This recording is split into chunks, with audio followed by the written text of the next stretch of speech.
Alright. So we are now live for another episode of Usapang Musiko. Okay, this podcast is brought to you by Anchor.fm. So again, please do follow me on my socials. Links down in the description box below. So how have you been, guys? Now, thanks for the support on the last episode with our good friend Paolo Garcia. And back to our regular programming where we talk about everything and anything under the sun. And for tonight's episode, let's discuss time. No? A lot of musicians would always say that you need to put in a lot of time and effort in order for you to grow in the field that is music. No? I mean, whatever field you choose to be in, you need to invest time and effort, of course. Those are the two things that you really need to work on in order for you to thrive and grow and be better, right? But how much time do we need to express? Especially music is very very subjective in a way that you can't say something is bad and something is good, no? You can always find two sides in every situation or in everything that we create as musicians. No, there's no bad or good thing. There's only your taste and someone else's taste. Now, but of course, there are still tangible things that you need to understand about the craft. Of course, if you're out of tune, you're really out of tune. If you're in tune, you're really in tune. So those are skills that you still need to develop. No? Because even though it's fairly subjective, the things you need or the tools, diba? As we call them, like intonation, phrasing, the music stuff, or even the art behind it, diba? You still need a lot of skill in order for you to achieve something. And there's this theory, the 10,000 hour theory, that you need to spend at least 10,000 hours in order to master your craft. But of course, as we all say, music is a never ending journey. So, mastery will always have to grow, and you will pass the mastery that you need. No, there are a lot of things to consider, but of course, music learning music is something that doesn't end. It's not something that, okay, I'm at level 100, I'm done. No, never ends. That's why they always say, musicians never retire, because you can always see progress in whatever you're doing. Now, when it comes to time, diba, we see this, like, of course, the meme that Ling Ling practices 40 hours a day or something like that. No, uh, these things have always been quite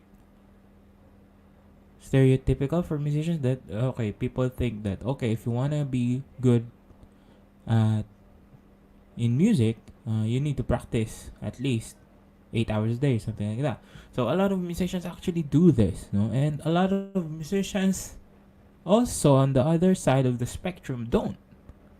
And I think it will still be something of a debatable topic, but mainly something that you can actually try to see the pros and cons in between. Do you really need to practice 7-8 hours a day, or is 3-4 hours enough? No, because you're trying to push yourself to the limit, but not pushing yourself to the breaking point, which is a fine line between limiting yourself or pushing yourself past your breaking point to a point of no return, whether that's injury, emotional stress, physical stress, whatever that is that you're trying to break out of, just to learn a certain skill. Of course, we're not trying to reach that point, because we just want to embrace the process, to embrace learning, and that's a lifelong journey, a lifelong goal. We see musicians still playing at the age of 80, 90, even 100-year-old people still play. And it's something that is really just a part of your life that you just can't take that away. No one can take that away from you. And that's what's beautiful about being a musician, is that it doesn't discriminate. Whatever work you try to put in, that's the outcome that you will have. Okay.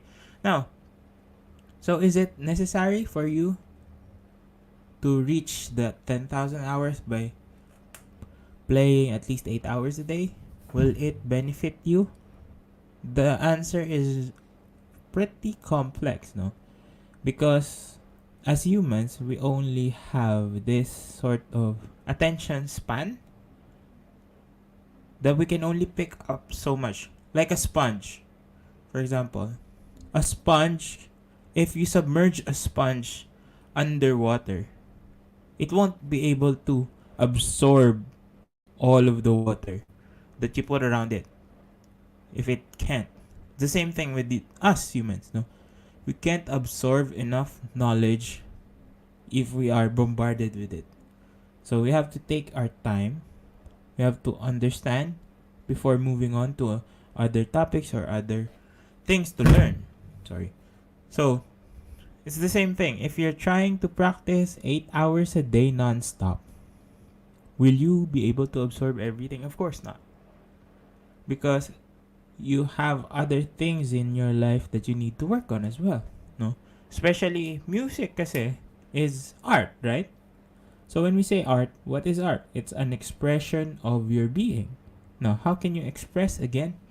We express through the experiences that we encounter, the experiences that we face in our daily lives. And how can you get those experiences? By going outside, by communicating to people, by feeling things. Okay?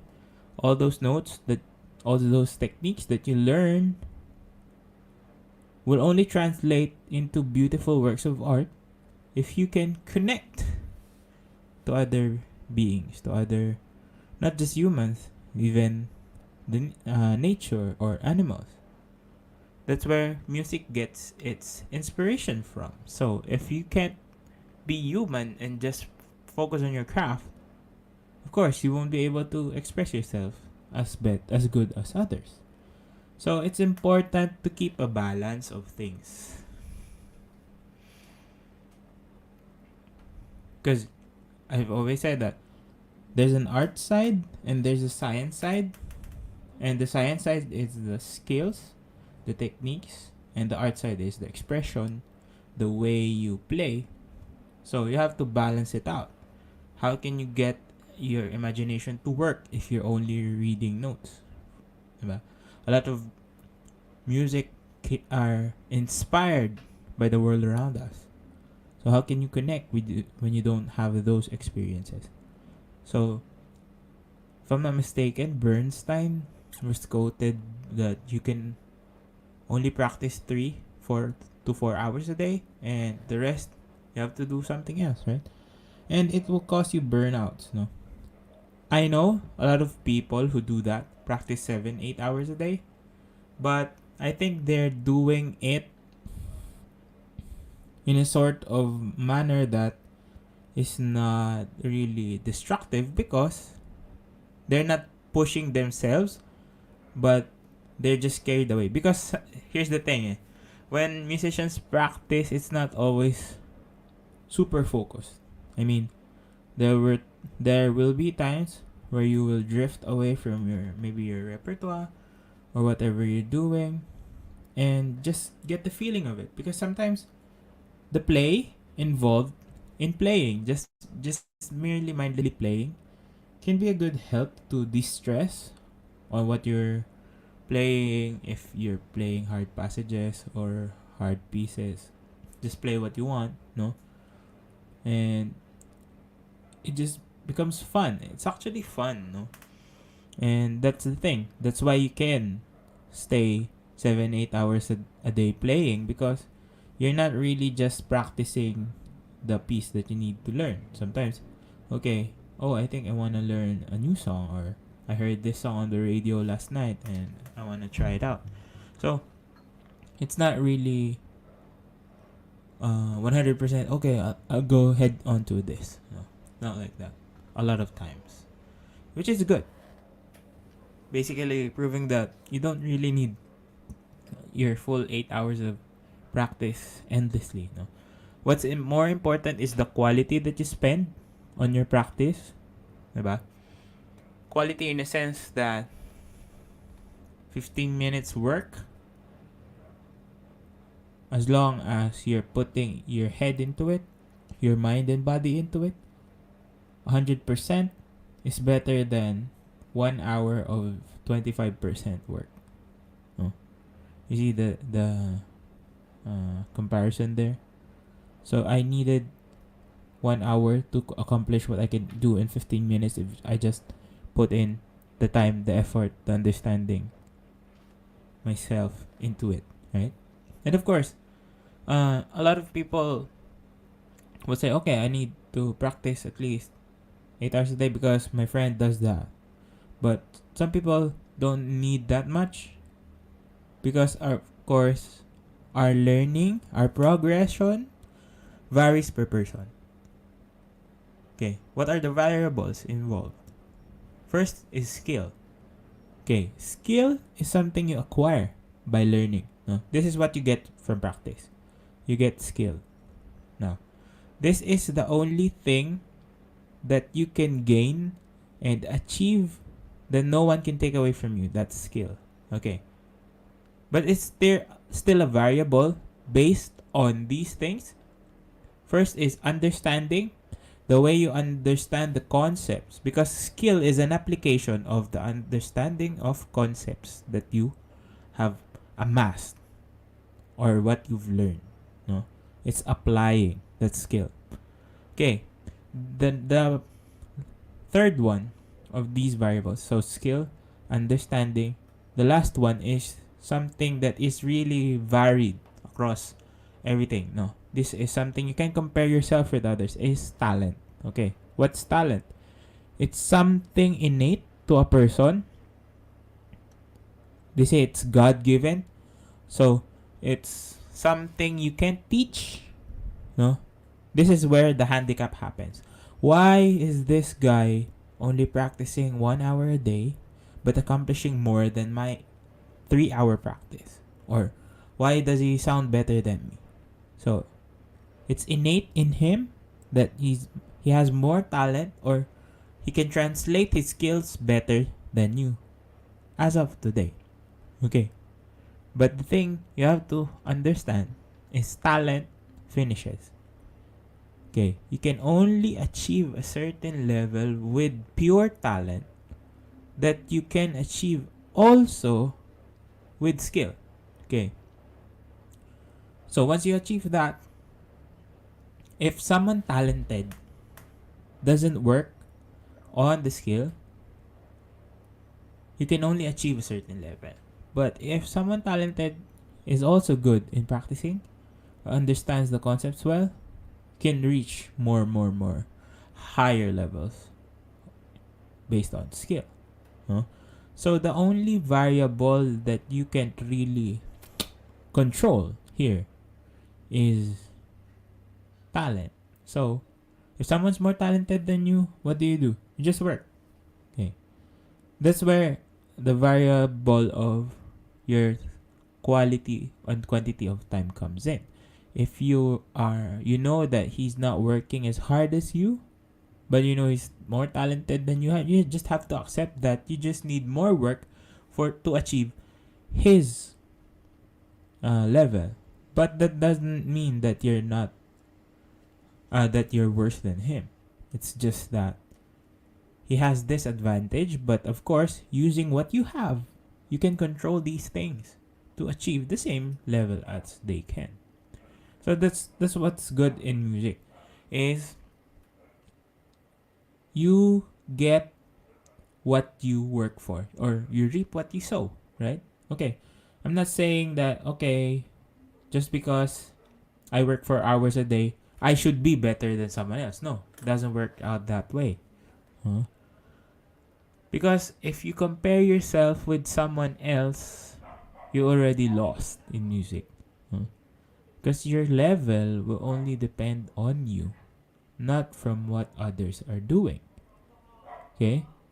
You can't really compare yourself to others and say that, okay, I'm better than them. Because no, there are certain levels of skill that maybe you're good at, and maybe they're not as good as you on that, and that's okay because we progress on our own pace. No, and again, how much time and effort, even if you practice 8 hours a day, practice 3 hours a day, practice an hour a day, as long as you're doing it and you're using your time properly, it's gonna show the results, but it won't show in days, in weeks, maybe in months and years. Because time is very vague to say the least, no.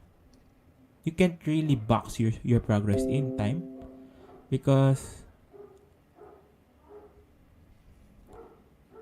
everyone has their own pace nga, diba? So again,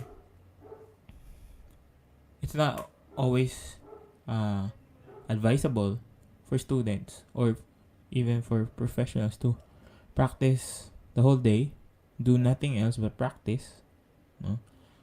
Because again, this is art, not just science. You need expression, and the expression will only come for what you felt, what you've experienced. So that's how we can uh, put it into explaining it. Okay. So should I stop practicing 7 to 8 hours a day? It's up to you. No, I'm not saying that okay, just 3 to 4 hours would be enough. If it will really depend on how you practice. Okay, if you're practicing 7 to 8 hours a day and you still get frustrated, maybe you need to change your plans because you're not hitting your goals, hitting your targets. So maybe because if you're practicing 7 to 8 hours a day, that's like the whole day. You have a lot of time, and I think putting yourself into a smaller amount of time to bind yourself in will give you better results because a lot of us, a lot of humans work better under constraints or under pressure. You need that pressure for you to actually solve something. Okay, there are a lot of strategies involved in learning. There's this like 10-minute rule where you practice a certain technique for 10 minutes, and then if you don't get it, you skip it. No? Out of I hear a lot of musicians do that, or sometimes as small as 30 seconds. For example, I want to practice staccato. If I can't get it in 30 seconds, I move on to a next technique, and then if I get that within 30 seconds, I move on to another, and then I just circle around until I get everything. So you have to sort of strategize your practice, your techniques, in order for you to actually succeed in having a better understanding of your music, having a better understanding of the skills you need, and hopefully it will translate in the long run. Okay. So, why is it that we need to practice, no? Of course, it's a need to practice. It's not something you just, okay, one day you wake up and then you just decided to practice, and then you just practice the instrument once a week. But you want to be a great performer. Oh, will that be possible? Of course not. So again, so time still needs to be there. No, you need to put in time at least once a day. Touch your instrument. It's really important because what are we developing in music when we learn music? Is we're developing our long-term memory. We're developing again, as I've told you guys before. Like I want my students to think of their bow hold the same thing as they think how they hold a pencil or a pen, how they hold a spoon or a fork when they want to eat. So it should be that natural. So think of it this way. How long was it for you to be able to eat by yourself? How long did it take for you to learn how to write without thinking about it? No? So it took a lot of us maybe 2, 3 years since birth, 3, 4 years. So just for it to be natural. So it's the same thing with an instrument. If you think in 2, 3 weeks you can learn that and look and sound as professional as you can, I think you're in the wrong path. Unless you have a background uh, in music already before you started another instrument. Of course, that's a different thing. But if you're just a pure beginner who wants to learn the instrument, they're expecting to sound like a pro in 3 weeks or 4 weeks. I think you could look like one, but sound like one, it takes a lot more time than that. Because even those who experience and want to improve their technique, sometimes if you move to a different teacher, for example, and that teacher wants you to change your technique. That happened to me when I was in college. It took me around 6 months just to rehabilitate my bow, and to master it took me. I'm until now I'm still mastering my sound. I'm still refining. It's a lifelong thing, but to get to decent levels, I took around 6 to 7 months just to rehabilitate my bow.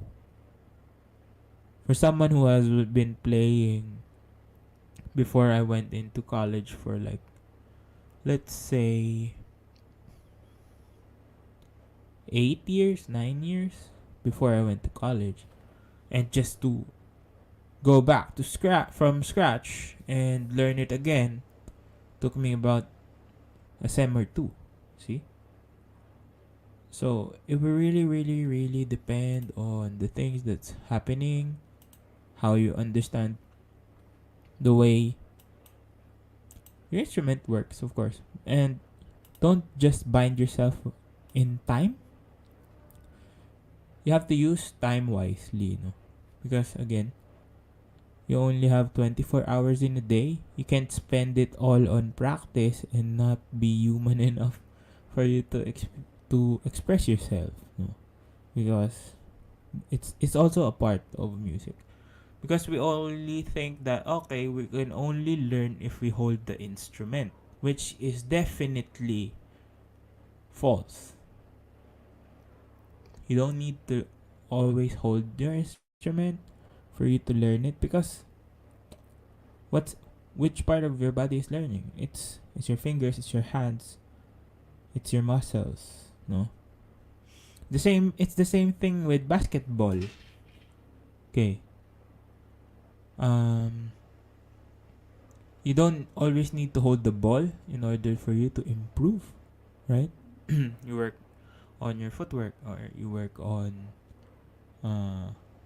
your defense, or for example. Okay. And then also, of course, what's important is how you spend, or what you spend your time on with. Because if you're just practicing and practicing the virtuosic techniques, but you're not trying to refine your skills, those things that you already know, you're just wasting time, no? There's an anecdote where Kobe Bryant, before workouts, works on his footwork. Someone who's an elite basketball player works on footwork, which is foundational. So you don't expect people to be practicing those things because it should be natural with them, but he still works on that. The same thing as professional musicians.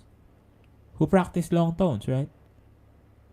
So it should be normal to be practicing your foundations because you don't want to lose them.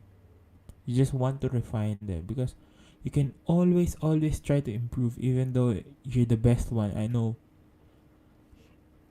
some of the best musicians still practice the basics because those are the things that you always need to. I mean, it's the same thing as relating music to math. Okay. Whatever math problems you're solving, you're still counting the numbers. You're still going to add, sometimes multiply, or divide.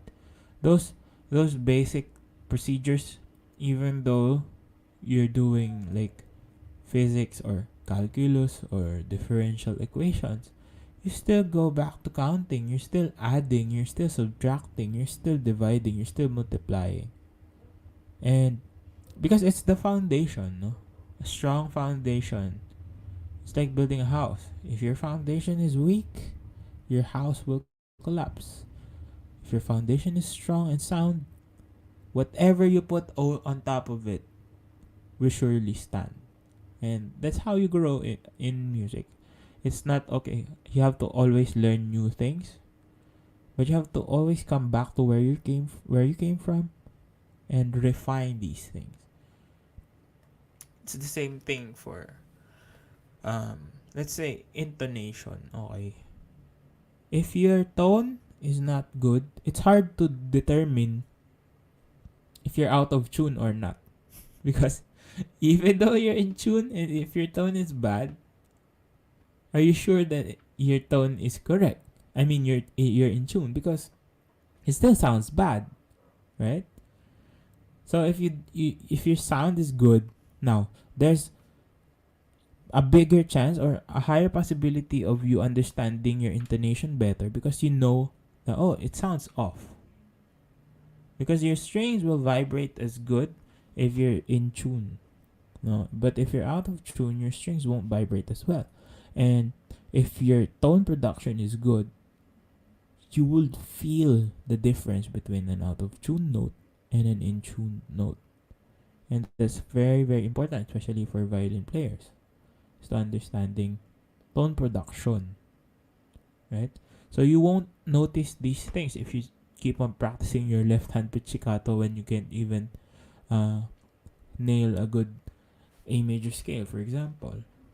So you have to always go back and then try something new and then back and try something new. So if you use your time wisely, if you still spend at least 10 minutes a day on your foundations and then going to your other skills and then refining them, I think it's a better strategy than just, okay, finding the hardest part of your piece and just playing that all over and over and over again. Okay, you're developing muscle memory, but you're not going to develop your brain. No? I mean, muscle memory is part of your brains, but you're only developing habits. No? You're not developing your brain. It's like you're developing autopilot. You're not developing solutions to the problems that you're trying to solve. And that's mindless practice. Let's call that mindless practice. Repeating and repeating and repeating without thought. That's mindlessness. If you wanna really be good at something, if you're repeating something, you don't repeat it the same way over again. Why? Because you're trying to find solutions to the problems that you are encountering in your practice. And if you try to apply that in your practice, it will speed up the time that you need. So you don't need to stay indoors and practice 7 to 8 hours a day. Will cut your practice time in half, at least 3 to 4 hours a day. No? And I think that's a better idea because, again, you can do more things in less time. And that's important.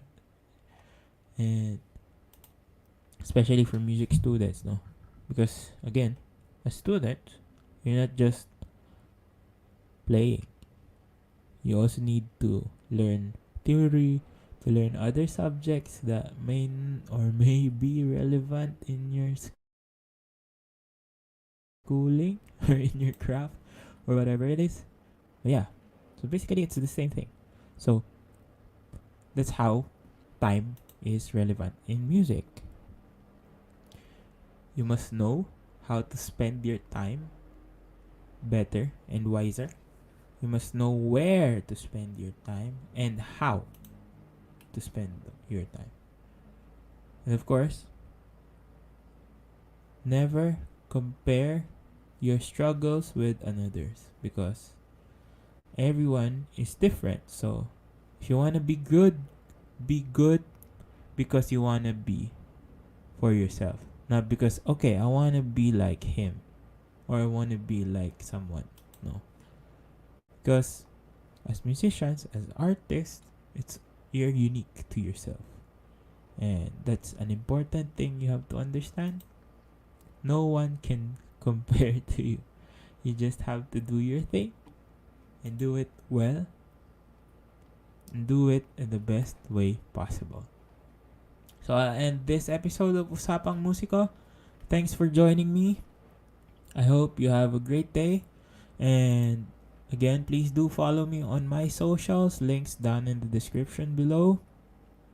And thanks for tuning in again to Usapang Musiko. This is Ryan Monakil. And you will see this podcast soon on Anchor.fm and all major streaming podcast platforms. I also like to plug, I have a song coming up on Spotify and other streaming platforms as well. It's entitled You'll Never Be This Young Again.